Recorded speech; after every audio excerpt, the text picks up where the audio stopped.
Sports से जुड़ी किसी भी अपडेट के लिए स्पोर्ट्स तक को सब्सक्राइब करें और हमारे फेसबुक और इंस्टाग्राम पेज को भी जरूर फॉलो करें। Hello and welcome to the second episode of E-Inspiration here on India Today.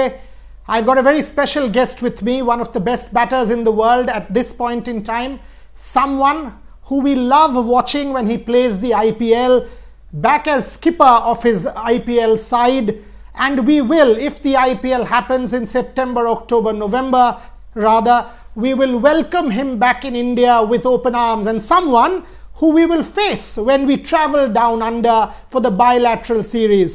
Most importantly, he is now a sensation on the internet, on TikTok, on Twitter, for all of the stuff that he and his wife Candice have given us in the last few months. Welcome, David Warner. How have you been and where have you picked up all these Bollywood moves? Thank you very much, Boria. That's a kind introduction from you. Look, it's been obviously unprecedented times for a lot of people around the world, and I know in your state of Kolkata you had I think it was a hurricane or a typhoon, and that's the last thing that you want to come through during this pandemic. So thoughts and prayers go out to the people there that were affected, and every single other person that's affected around the world, Australia and India, by this pandemic. It's been challenging, so we've had to sort of think out the box, and for me, it was about trying to put smiles on people's faces, and through TikTok and Instagram and Twitter, me and my family have been able to do that. Absolutely, you have been able to do that. But tell me, I mean, it is one thing to be able to think out of the box, but the other to be able to master Bollywood moves like that. Are you watching Bollywood films regularly, or Indian films regularly, or South Indian, Hyderabadi films regularly? How have you done this? Look, to be honest, what is there? Bollywood, Collywood, Tollywood, you name it. There's a lot of things out there, and we sort of put like something out there to the fans and ask, what is there that we could sort of replicate and try and dance to, and we had a lot of requests, and the first one was Buddha Bomber, and we got tipped off to do one of those ones, and we were able to do that. And from there, it just went bananas, and everyone put requests in, and we try to do as many as we can, and it's fun. We really enjoy it, and I'll tell you one thing, I'm glad I'm a cricket player, because those moves are incredibly fast and difficult and time-consuming. They are amazing at what they do. Absolutely. And aren't we glad seeing you and Candice and the family, most importantly the girls, in such a happy space, most importantly a healthy space. Coming back to what you do best, David, from what we understand, based on the statements coming out of Cricket Australia, there seems to be a possibility now that Australia might not want to host the T20 World Cup because of the pandemic, and it might get postponed. That's what we are hearing from our sources, and that actually might open up a window for the IPL. Now, if that happens, will you, one of the stars of the IPL, will you come to India and want to play the IPL September, October?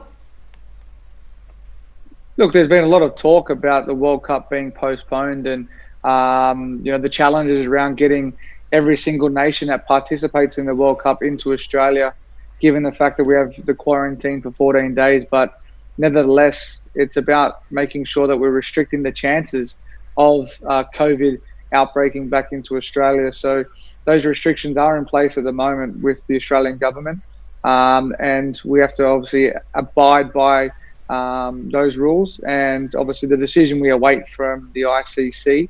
And if it is unlikely that the World Cup can't go ahead, I'm definitely sure and positive that we'll be able to come and play in the IPL if that replaces the World Cup schedule, and if that permits us from CA giving us the go ahead to go over there. And I'm sure that we will put our hand up to come over and play cricket and do what we love, because at the end of the day, we want to get back on the park, but making sure that we're doing that in a safe environment as well. And I'm sure that the Indian government and the BCCI will be putting perfect parameters in place to ensure the players' safety, the staff that work at the venue safety, everyone that's involved safety, Whether or not there's crowds or no crowds, I'm sure what the BCCI will be doing everything they can to try and get this off the ground and all the players into one safe place, and ensuring, as I said, the safety of the players and the people who are in and around what goes on with the IPL. Absolutely. In fact, Saurav Ganguly, David, has already written an internal letter to all the state associations in India, telling them that they are very keen. I've had conversations with the BCCI president, and I can tell you that they are very keen to do it. They are monitoring the situation, and they've already said they'll go ahead with empty grounds if they do, and obviously it will be a biosafety environment. Are you here speaking for only for yourself, or can I sort of take this as you are also in touch with colleagues in the Australian team? Is there a kind of consensus? May I sort of push you a little bit more, that will Australian players who are stars, you, Steve Smith, Glenn Maxwell, Patrick Cummins, all of y'all do we sort of, can we hope that all of y'all will come and play the IPL? Obviously, if the Cricket Australia establishment gives you a clearance, we will hope most of you will come. Yeah, look, most definitely all the players that have been selected and picked in the auction will put their hand up if we are permitted to. So one, we have to get government clearance as well if we're allowed to travel. And then if Cricket Australia allow us to go over there and participate, I'm sure the guys will definitely be on board with that, to be back up and running and playing cricket again. Obviously, what will happen is that there is obviously a World Cup that was planned. There's probably no international cricket that would have been able to be scheduled anyway. So if they can reschedule and put the IPL in place. The other thing we have to think about is obviously state cricket starts here in Australia. That's another thing Cricket Australia will have to consider. But I'm sure if we're given the opportunity to go over and play, I'm most certain that the guys will go over there and play. Okay, David, if I can ask you a bit of a personal question. I mean, you have had a tumultuous 1.5 2 years, but you have come out as this serious role model. I mean, you are a source of inspiration, whether as a family man, whether as a husband, as a father, as a cricketer, coming back in the way you have for your own team, the national team, and the way you are now sort of trying to give people happiness as well. Can you tell me what serves as an inspiration for you? Is it Candice? Is it the family? What is your source of inspiration? Yeah, my inspiration is always going to be my family. The people that are close to me, the people that I spend most of my time with, or nearly all my time with, mean a lot to me. So, for me, it's about representing them, but representing every single person that I'm involved with. Your character reflects on the people that you hang around and who you work for. So, for me, it's about trying to do, the best thing I can do, be the best person I can be. And I draw on that inspiration from, as I said, those close to me. Okay. David, in about 2.5 weeks time, we will see West Indies take on England in what will be a resumption of international cricket, test match cricket. There have been some new rules in place, no saliva, sweat, etc., etc. Your first thoughts on these new rules that have been put together by the ICC? Yeah, look, it's a bizarre one. We're in a position where it's new to everyone and foreign to everyone. Like, we have no idea what behind sort of the, if you can't put saliva on the ball and shine it, there's probably new methods of why you might not be able to ever use saliva again. There's obviously these parameters that are put in place for the health reasons of the players, and obviously, as we said, we've got to abide by those laws. And it's interesting. It's going to be different, that's for sure. Whether or not, down the track, there's a designated ball shiner, and only one person can shine the ball. It's weird. Like, from my point of view, if you can't put saliva in the ball, but you throw the ball or you bowl the ball, you catch the ball, you throw it back to that person, you got more sweat on your palms than anything. So, from my point of view, I'm not educated in that sort of sector. But for me, it just seems a little bit silly that if you can't use saliva, but you can catch the ball and have sweaty hands and all that. It's weird, but it's good to see them putting something in place that can, negate the chances of actually, spreading that. And your thoughts on this COVID substitute? I mean, the medical substitute that has been put in place. I'll put it to you in a different way. I mean, for example, I am assuming that all of the players who are using the same dressing room, who are using the same bus, same toilet, each one of them have been tested. They are safe. That is why they are playing together. So if you are safe, there is no reason why you can't use saliva. So there are these little gaps there. Having said that, I'm delighted that at least international cricket is resuming. Your thoughts on these COVID substitutes? Not so much in T20 or one-day cricket, but rather in test match cricket, this impact of this new rule? Yeah, look, I haven't really read too much into it, to be honest. I've literally just been at home doing nothing, and I only heard of this the other day, and it's one that you're going to have to process, and some of the measures that they're putting in place we just have to adhere to. Yet again, you did mention all those things about the dressing rooms and sharing and this and that, but I think what they're trying to do is trying to alleviate the chances of this spreading, and if the chances of it actually someone contracting it, they're trying to put parameters in place, which I think is a great initiative. They've got to try something, and to do that and what they're putting in place, I think is a good thing. But I think just in general with the world, there's a lot of grey areas with everything. Even here in Australia at the moment, there's a lot of grey areas with a lot of things that the government are in different stages. People can do certain things, you can't do certain things. Gyms are open, restaurants are open, but only, if you can hold 50 people, you can only have a certain amount of people in there with the space ratio. They're putting the parameters in place for a reason, and I think it's just great to adhere by them and do our best to keep those distances at bay. Absolutely. Coming to you, you just said you are still at home, and you've been at home. We've seen on social media in the conversations that we've had. Have you given yourself a time frame? When is David Warner picking his bat, going out to the Sydney Cricket Ground and starting to train again? Have you guys got a training plan in place, a regime in place? Have you put plans in place as a team? I haven't even thought ahead to next week. I'm playing tennis tomorrow with Steve Smith and a couple of other guys from New South Wales Cricket. So at the moment, lots of weights, lots of running. Golf and tennis is on our minds. Cricket, until we know what's happening, it's very hard to sort of train for that. I'm not a person who likes to pick up the bat early. If I'm playing in 3 months' time, I'd like to probably have 4 weeks leading into that. So I'd hit for probably 3-4 times a week leading into that game. That's how I do prepare.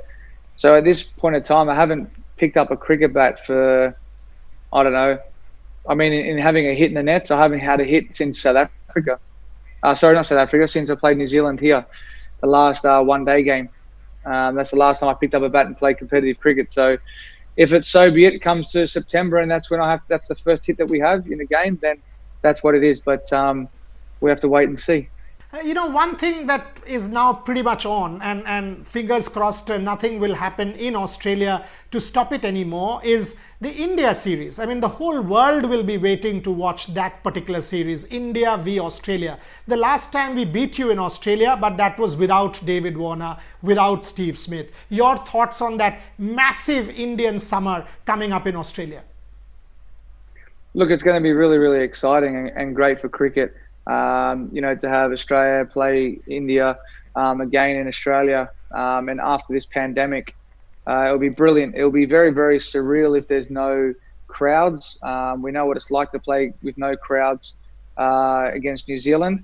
So, hopefully that there is fans that can come out and watch. I know it's going to be obviously seen globally by millions and millions of people, and it's a much anticipated return to Australia for India. And look, I'm excited to be to be selected and to get the opportunity to be part of that. As you said before, we missed out on the opportunity to play against India last time. But for me, watching from afar, our guys didn't play bad at all. We were just beaten by a better team. The bowlers were relentless. The bowling that series was immaculate.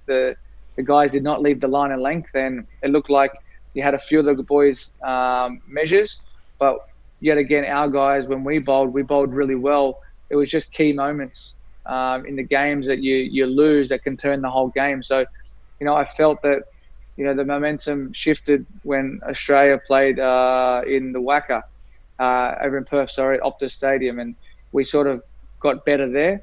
But yet again, we had to try and regroup, and India were just too good. But obviously, it's a different ball game this time. It's another year and a half, 2 years on. The boys would have prepared much more. They'll do some research a bit more on where the Indian bowlers are going to try and target the dismissals, and also our bowlers will be looking at more areas to try and obviously try and take wickets against the Indian batting side, which I think in world cricket's up there with one of the best lineups that there is. You got great defence, you got great attacking options, and the bowling depth is incredible too. So it's going to be a very, very, very good contest. I know we're really looking forward to it, and I know the Indian fans and supporters are can't wait for this much anticipated series. Oh, absolutely. I mean, each one of us in India, and here we've got 1 billion, we will all be glued to our television sets. For some of us media, if we are allowed to travel, we will. So each one of us are waiting for that much anticipated series, David. But while it's India-Australia, it is at one level Steve Smith versus Virat Kohli. It is at another level David Warner versus Rohit Sharma. We loved your Instagram banter with Rohit, but also talk about these individual battles. David Warner versus Jasprit Bumrah, Virat Kohli versus Steve Smith. How do you look at these battles? Yeah, look, at the end of the day, you can compare players as much as you like, but at the end of the day, it's how good that player is on that day, and that's what counts. And I know myself, I thrive on the crowd. I thrive on, people sort of going at me on the field. I thrive on all that kind of stuff and getting into that battle. I think Virat's quite similar. If you go a little bit at Virat, he comes out harder with the bat, and he plays amazing. We've seen it time and time again. There's no point of actually trying to poke the bear, because at the end of the day, if you do that, it just fires that person up even more.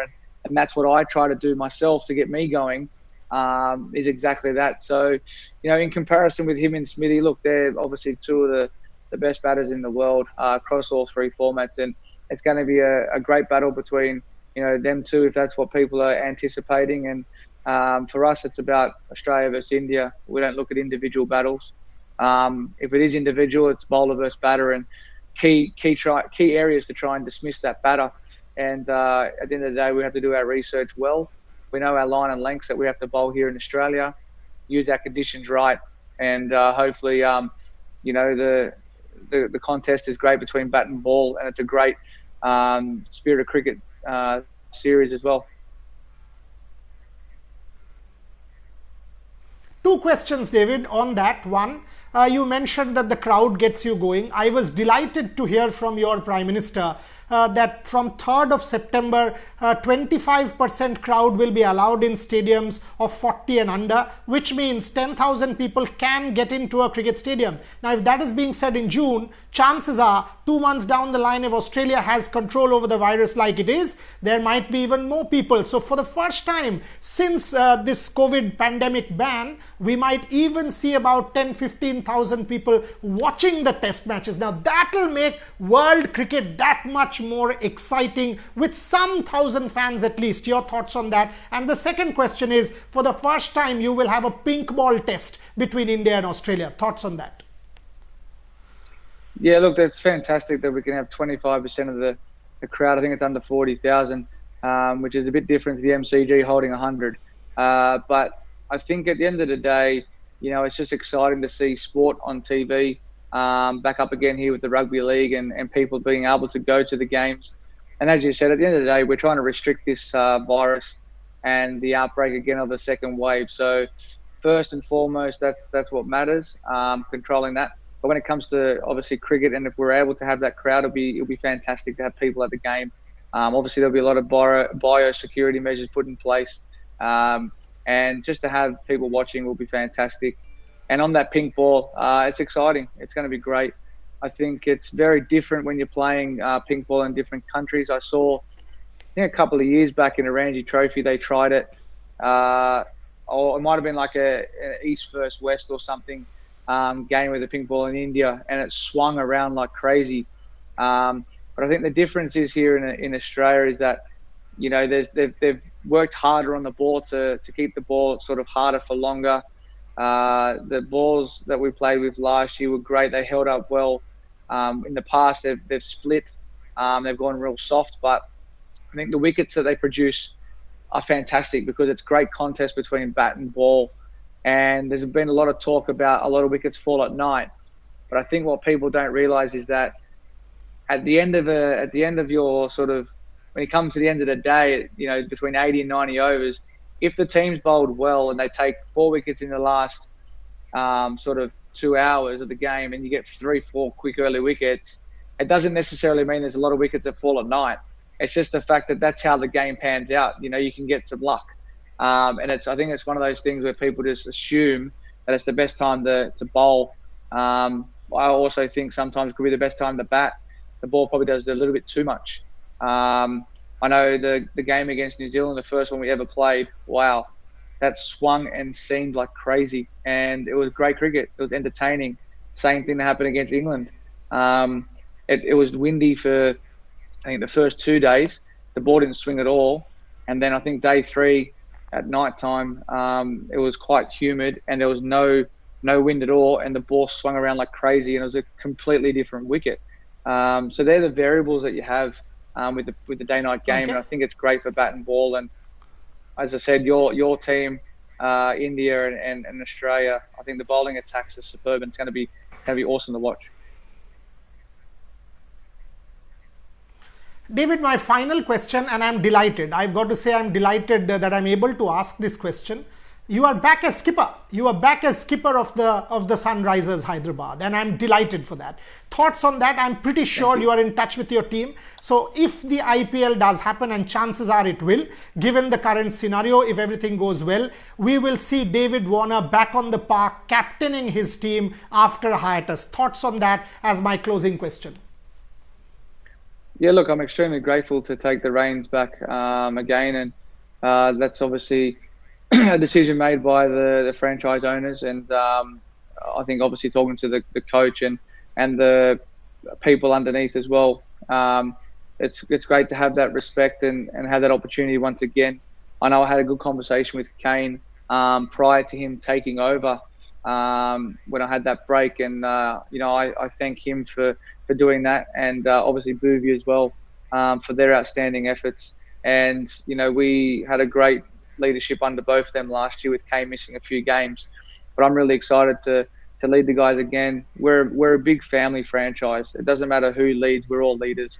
And I've said that numerous times when I was previously in charge. And I know Kane and Bhuvi were sending the same message last year.